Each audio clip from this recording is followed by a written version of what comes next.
के बाद कैसे करी कंपनाई कैसे करी कंपनाई।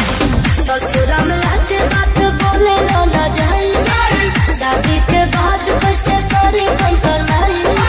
कुल्ही भूली अब गरियावा तारे सरियावा तारे गरियावा तारे। हमरे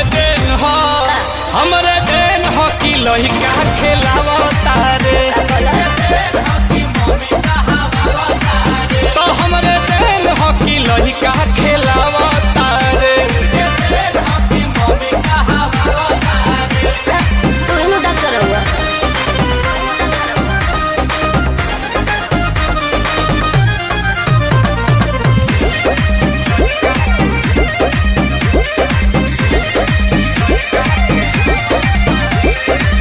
आज ले आज के ना साधल ह पैसा, कैसे गवाइल तारा घरे सतैसा।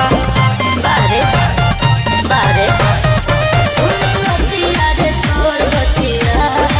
तो हेलो फ्रेंड, तो आप लोग कैसे हो?